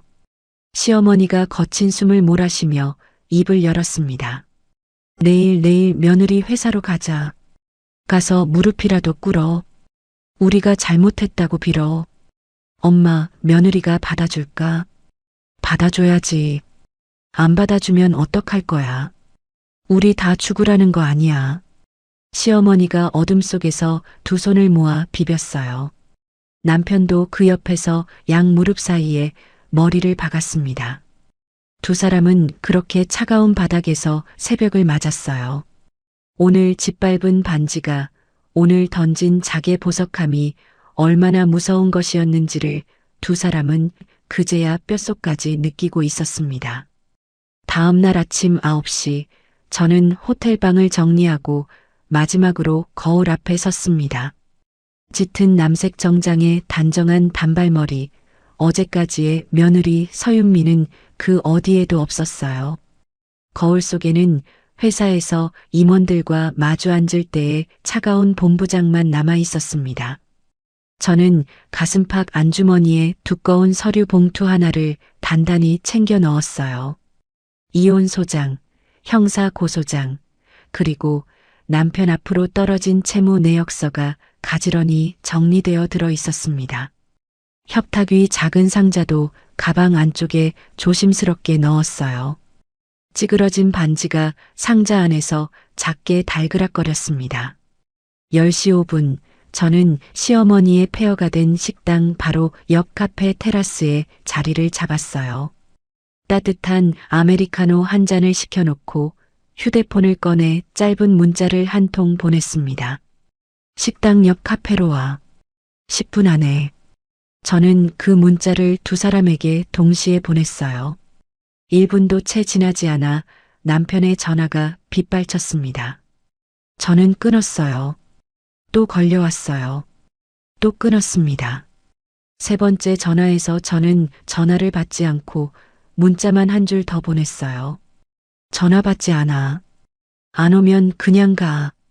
8분쯤 지났을 무렵 카페 앞에 택시 한 대가 끼익 소리를 내며 멈춰 섰습니다. 남편과 시어머니가 허겁지겁 차에서 내렸어요. 두 사람의 모습은 어제 본 모습이 맞나 싶을 만큼 처참했습니다. 시어머니는 머리가 산발한 채로 운동화 한 짝은 거꾸로 꿰어 신고 있었어요. 남편은 셔츠 단추가 2개나 풀어져 있었고 눈은 빨갛게 충혈되어 있었습니다. 저는 자리에 앉은 채로 두 사람을 가만히 올려다봤어요. 시어머니가 저를 발견하고는 양손을 부여잡고 달려왔습니다. 윤미야, 우리 윤미야. 시어머니가 카페 테라스 앞에서 그대로 무릎을 꿇어버렸어요. 어머님, 일어나세요. 사람들 봐요. 저는 차분하게 말했습니다. 윤미야, 어미가 잘못했다. 어제 그제 다 어미가 미쳤었나 봐. 노망이 났어. 한 번만 봐줘. 한 번만. 시어머니가 두 손으로 제 바짓단을 부여잡았어요. 지나가던 사람들이 흘깃흘깃 저희를 쳐다봤습니다. 어머님, 일단 앉으세요. 아드님도요. 저는 손짓으로 맞은편 의자를 가리켰어요. 남편이 두 손을 싹싹 비비며 의자에 앉았습니다. 자기야, 진짜 미안해. 카드만 풀어주면 된다. 카드만. 마이너스 통장도 다시 살려주고. 응? 그러면 내가 평생 자기한테 잘할게. 남편이 양손을 머리 위로 모아 합장하듯 비비댔어요. 평생 어떻게 잘할 건데? 저는 커피잔을 한 모금 들어 입에 댔습니다. 내가 다 할게. 설거지도 내가 하고, 빨래도 내가 하고, 엄마한테도 자기한테 함부로 못하게 할게. 남편이 다급하게 말했어요. 어머님은요? 저는 시선을 시어머니에게 돌렸습니다. 어미가 다신 안 그런다. 다신 안 그래. 식당이고 뭐고 다 없어도 좋아. 우리 며느리만 다시 들여주면 어미가 진짜 어미답게 할게. 응? 시어머니가 의자에 앉지도 못한 채 바닥에 무릎을 꿇은 자세 그대로 빌었어요. 어머님, 식당 보증금은 이미 제 계좌로 돌아왔어요. 마이너스 통장은 회수됐고요. 자동이체도 다 끊었어요. 풀고 말고가 없어요. 다 끝났어요. 저는 천천히 말했습니다. 윤미야, 그래도 한 번만 돌이켜주면 안 되겠니? 어미가 죽으라면 죽는 신용이라도 할게. 시어머니의 눈에서 진한 눈물이 줄줄 흘러내렸어요. 어머님, 저는 시어머니를 가만히 내려다봤습니다. 어머님이 우리 엄마 반지를 발로 밟으셨을 때 저도 한 번만 멈춰달라고 빌었어요. 무릎 꿇고요. 어머님 종아리를 붙들고요. 기억나세요? 시어머니가 입을 벙긋거리며 아무 말도 못했어요. 한 한 번만 돌려달라고 했어요. 그게 우리 엄마 결혼 반지라고요. 어머님은 그때 뭐라고 하셨어요? 저는 시어머니의 눈을 똑바로 들여다봤습니다. 시어머니의 입술이 부르르 떨렸어요. 억울하면 내 애미 따라가, 그렇게 말씀하셨어요. 저는 한 글자 한 글자 또박또박 짚었습니다. 시어머니가 두 손으로 자기 입을 틀어막았어요. 남편은 두 눈을 질끈 감았습니다. 자기야, 그건 엄마가 화나서 그랬던 거고. 남편이 어물거리며 입을 뗐어요. 어머님은 우리 엄마 반지를 구두굽으로 짓밟으셨어요. 한 번도 아니고 두 번.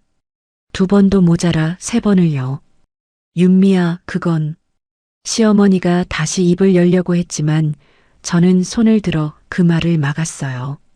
어머님은 그날 밤 갈비찜 한 술도 안 드시고 우리 집을 나가셨어요. 저는 그날 밤새 자개 조각을 줍느라 손에서 피를 흘렸어요.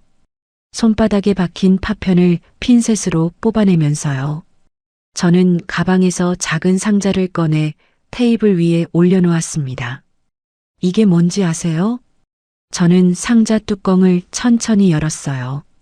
안에는 핏자국이 묻은 자개 조각들과 형체를 알아볼 수 없을 만큼 찌그러진 반지가 가지런히 들어 있었습니다.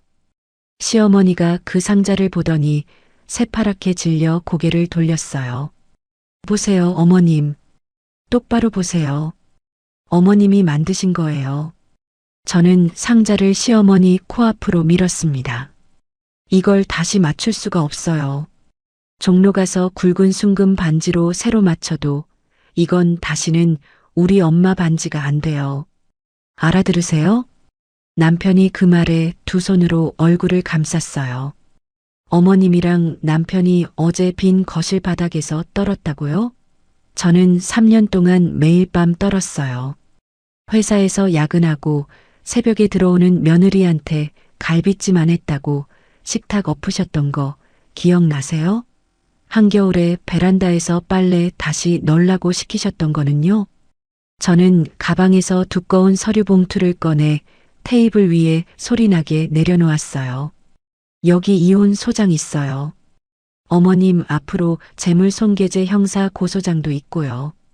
우리 엄마 유품 박살낸 거, 막말 녹음한 거 다 증거로 들어가요. 남편이 황급히 봉투를 집어들었습니다.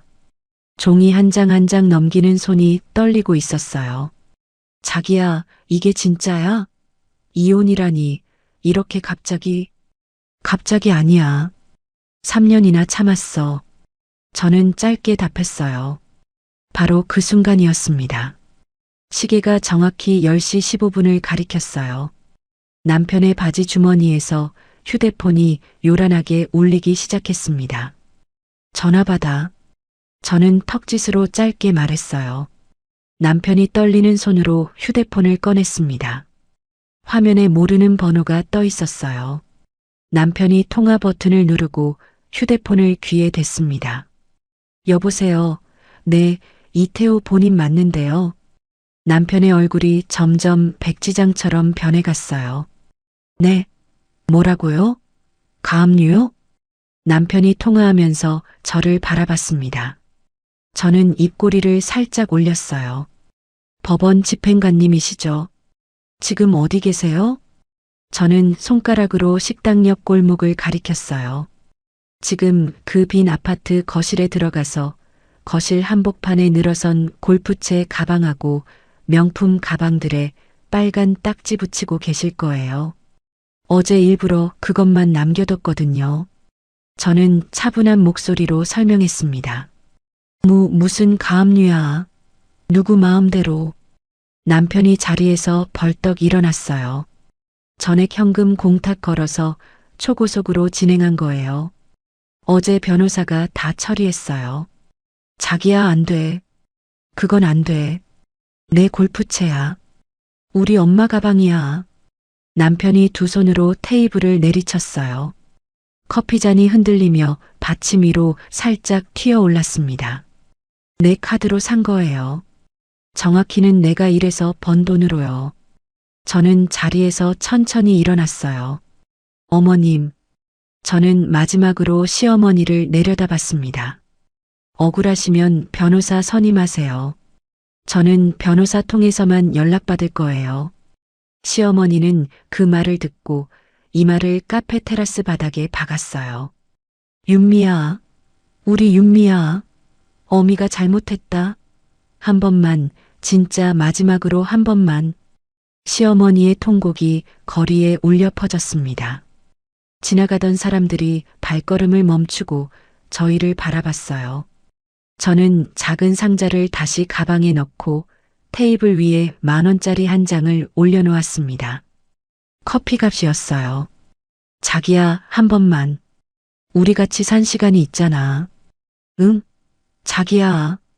남편이 제 손목을 잡으려 했어요. 저는 한 걸음 뒤로 물러서며 그 손을 피했습니다. 잡지 마. 한 번만 더 손 떼면 폭행으로 신고할 거야. 저는 낮은 목소리로 말했어요. 남편이 손을 거두고 그 자리에 그대로 주저앉았습니다. 저는 카페 테라스를 나와 큰 길 쪽으로 걸음을 옮겼어요. 뒤에서 시어머니의 통곡과 남편의 신음소리가 백색 소음처럼 흩어졌습니다. 하지만 저는 단 한 번도 뒤를 돌아보지 않았어요. 길모퉁이를 돌자 따뜻한 아침 햇살이 제 얼굴을 비춰왔습니다. 저는 가방 안에서 휴대폰을 꺼내 친정아버지에게 전화를 걸었어요. 아빠, 저예요. 다 끝났어요. 저는 햇살 아래에서 천천히 걸으며 말했습니다. 우리 딸 고생했다. 친정아버지의 목소리가 따뜻하게 흘러나왔어요. 아빠, 저 지금 갈게요. 아빠 집으로요. 짐도 거기로 다 옮기려고요. 그래 와. 아빠가 미역국 끓여놨다. 아침 거르지 말고 오너라. 네, 아빠. 30분 안에 도착해요. 저는 전화를 끊고 한 손으로 가방 속의 작은 상자를 꼭 쥐었습니다. 상자 안에 찌그러진 반지가 손바닥 안쪽에서 작게 흔들렸어요.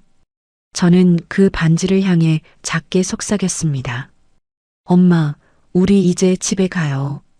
큰 길에서 빈 택시 한 대가 깜빡이를 켜고 멈춰 섰어요. 저는 뒷자리에 올라타며 친정아버지 집 주소를 말했습니다.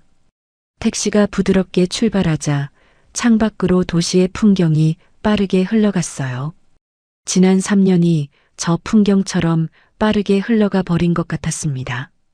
저는 손등으로 차창에 살짝 어린 김을 닦고 멀어지는 거리를 바라봤어요. 가방 속 상자에서 작게 달그락거리는 소리만이 제 옆에 남아 있었습니다. 여러분, 오늘 제 이야기 어떻게 들으셨나요? 3년이라는 시간 동안 저는 며느리라는 이름 하나로 제 자신을 너무 많이 깎아냈어요. 회사에서는 본부장 소리를 들으면서도 집에만 들어가면 도둑년 소리를 듣는 사람이었습니다. 우리 엄마 반지가 짓밟히던 그 순간이 아니었다면 저는 아직도 그 집에서 갈비찜이나 끓이고 있었을지도 몰라요. 오늘 제 이야기가 누군가에게 작은 용기 한 줌이라도 됐길 진심으로 바랍니다. 긴 사연 끝까지 들어주셔서 정말 감사합니다.